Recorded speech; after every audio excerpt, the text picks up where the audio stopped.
Selanjutnya di sini saya akan memperlihatkan beberapa infografis atau penjelasan singkat terkait dengan studi kasus ini. Yang pertama, kita akan membahas permasalahan perspektif dari ekonomi, di mana penurunan permintaan global memaksa PT Sentosa Maju untuk melakukan PHK terhadap sekitar 10.000 karyawan yang mengganggu stabilitas ekonomi lokal. Untuk merespon dampak ini, maka pemerintah mendorong dilakukannya digitalisasi UMKM melalui pelatihan e-commerce, membuka peluang baru bagi para pekerja terdampak. Kemudian yang kedua di sini ada dari segi budaya, yang dimana di tengah tradisi Lebaran yang identik dengan pemberian tunjangan hari raya, tuntutan gerakan peduli buruh untuk pembayaran THR penuh mencerminkan nilai dari keadilan dan solidaritas yang sudah mengakar dalam budaya Indonesia. Ini kemudian menunjukkan bahwa betapa pentingnya tradisi dan nilai sosial budaya dalam peran pentingnya dinamika pada kasus krisis ini. Kemudian yang ketiga ada politik. Di sini konflik antara kepentingan perusahaan dengan tuntutan ormas terlihat dari hashtag pada media sosial yang berbunyi THR adil untuk semua, menjadi sebuah tempat di mana banyak opini masuk. Dari sudut pandang teori konflik, media sosial menyuarakan ketidakpuasan pekerja, sementara kebijakan pemerintah harus menyeimbangkan antara keberlangsungan bisnis dengan adanya keadilan sosial. Kemudian yang keempat, di sini ada dari sisi teknologi, di mana teknologi digital memiliki peran ganda dalam otomasi serta platform digital.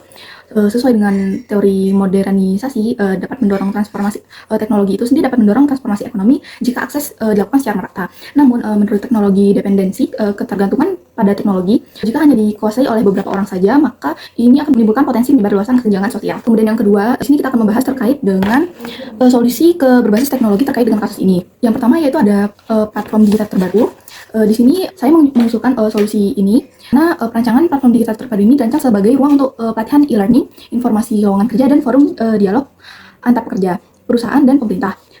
Platform ini juga menggunakan data real time untuk menyesuaikan kebutuhan skill dan peluang dari pekerja. Kemudian selanjutnya ada pendekatan hibrida. Di sini kolaborasi kombinasi pelatihan online dengan pusat pembelajaran offline, di mana di sini para pekerja yang kurang melek dalam teknologi dapat diberikan pendampingan dan akses terkait dengan pembelajaran digital, serta dapat mengurangi risiko dari eksklusi sendiri. Kemudian yang terakhir ada keterlibatan ormas, gerakan peduli buruh, di mana di sini kita akan melibatkan ormas dalam segala proses perancangan, pengawasan, dan sosialisasi platform. Dengan adanya peran aktif dari ormas ini, maka aspirasi pekerja akan terakomodasi dan solusi teknologi tidak hanya bersifat up-down, melainkan responsif terhadap kebutuhan lapangan.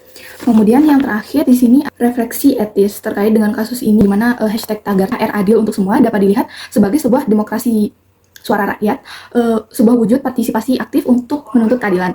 Namun ada pula risiko manipulasi opini melalui platform media sosial yang digunakan. Sesuai dengan pandangan teknologikal determinis, kunci utamanya adalah membentuk suatu ruang digital yang inklusif, di mana nilai sosial dan keadilan tetap dijaga. Hal ini sesuai dengan konsep dari social shaping of technology. Baik, mungkin sekian dari beberapa penjelasan analisis kritis saya. Assalamualaikum warahmatullahi wabarakatuh.